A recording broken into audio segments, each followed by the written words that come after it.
Hi everybody and welcome back to my channel. My name is Jer and today I'm going to be kind of reacting to and discussing the newest Morning Musume music video, which is Junjou Evidence. I watched the performance during the J-pop music festival back in September, and I stayed up till like super late in the night just to watch a stream of it that I found on YouTube, and I was really impressed with it, really enjoyed it a lot. I'm not gonna lie, I've already seen this music video, so I'm going to be more kind of breaking down my thoughts about it while I'm sort of reacting to it. And as I'm going, I'll be pausing and just kind of breaking down some different points. So here we go.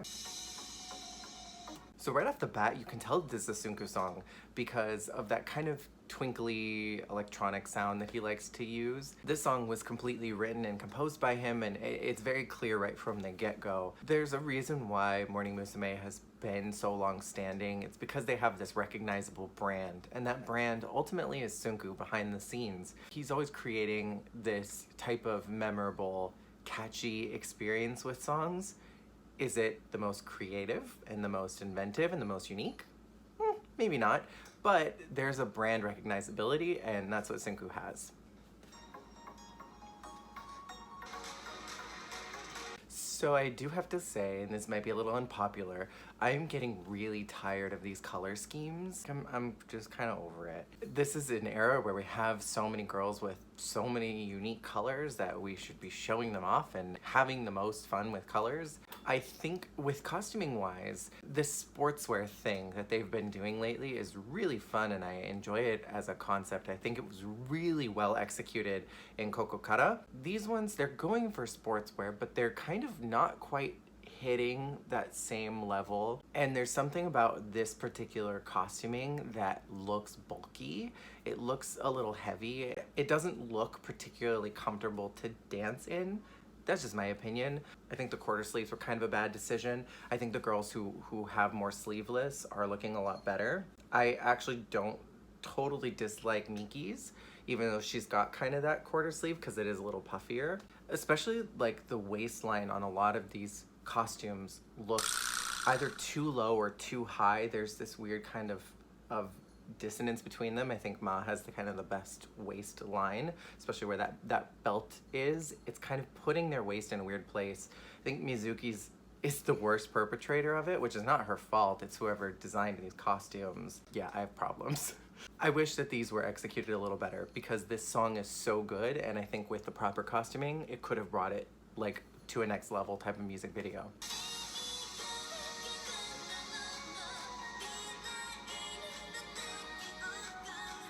So I have to say, I'm always gonna be biased towards Sakura and Ma, but their combination of voices and like coming right after each other is just so magical and perfect, and I love it. It's like omurice. It's my favorite combination of things, and I'll never get tired of it.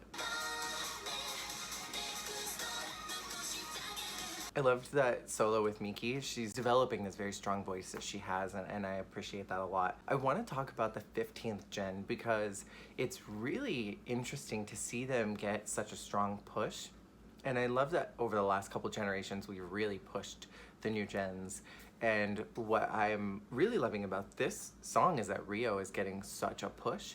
Right when they were announced, she was my favorite one. Like, I was immediately drawn to Mei because she's kind of got this sparkly it thing, you know? She's got that charisma thing that not a lot of new celebrities have, and a lot of idols have.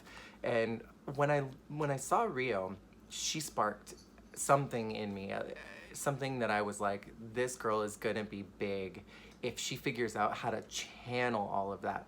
In the same way that I kind of feel like Zuki had, where Zuki had this magic, she had this sparkle, and she just needed to figure out how to kind of direct it. And as soon as she did, that's when she really started blossoming in the group.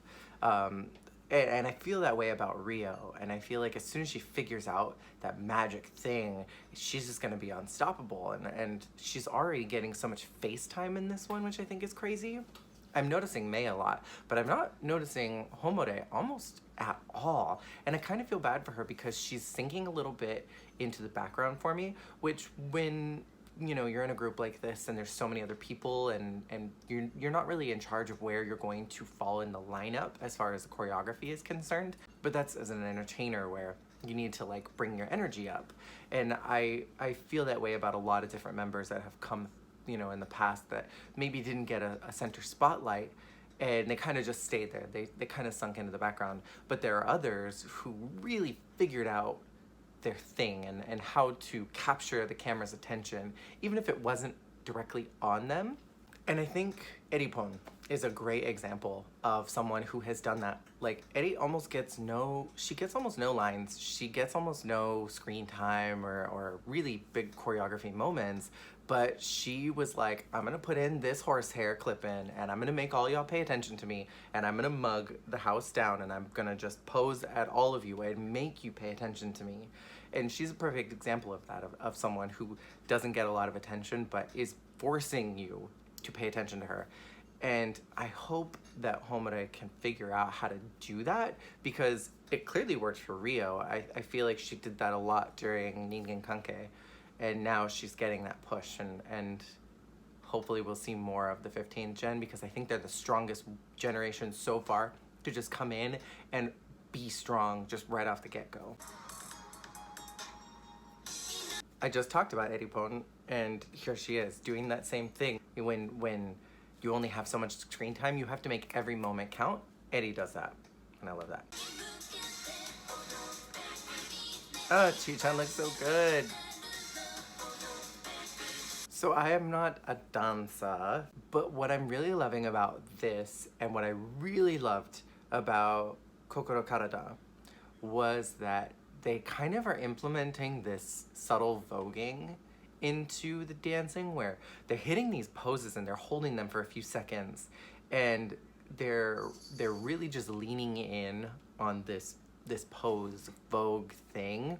It really makes me happy, and I've noticed that this is starting to get more popular in J-pop, especially in choreography, and so I'm really loving that element. Miki's voice. I really love this effect that they put into it. This is one of the most heavily processed videos that I've seen in a very long time from Momosu, and to this blur effect, this blue blur that just like triples them, is insane. I love it. Okay, so there is nothing that I love more in music videos than this, what I call like the circle dance. I'm sure that there's a name for it in the choreography world, but where you have some people just kind of standing in the center and then other people dancing around them while the people in the center just kind of hit poses. I think it's great. I think it's brilliant. I think it allows for this kind of focal point, especially in a song like this where there's so many elements, there's so many vocal elements, there's so many electronic elements, that it's nice to just kind of take a break and like have something to focus in on. And I'm noticing, again, that this is something that's very popular right now. This is something I've seen a lot of other groups do, especially a lot of other female groups do, is they're doing this circle dance where somebody's right in the middle, everybody's dancing around them. I'm noticing it a lot more.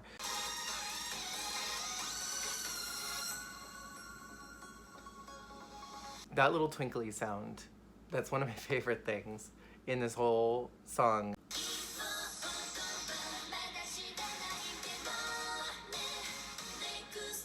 Can I just say, Akane is becoming one of my favorite members. I don't know what it is that she is doing that is different, because I mentioned earlier that some members kind of fell into the background. I feel like Akane was one of those members for me that I almost didn't even remember she was in the group for a very long time. And over the last couple of videos, I have come to train my eyes towards her, because there's something that she is doing, that kind of magic thing that Ma figured out very early and that Ayumi figured out very early. There's something that she's doing now that is drawing my attention to her. And Maria will always be my favorite member of that generation, but Akane is really like, she's stepping it up. So I just noticed they did this thing, and I can't really do it, where they like move their hand around their face, like that Vogue type of pose where you're like showing off your mug and then you push away. I noticed they did that, and that was incredible. See, there it is again.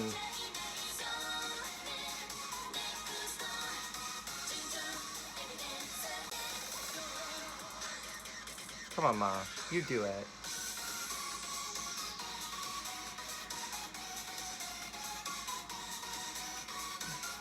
I love that shot.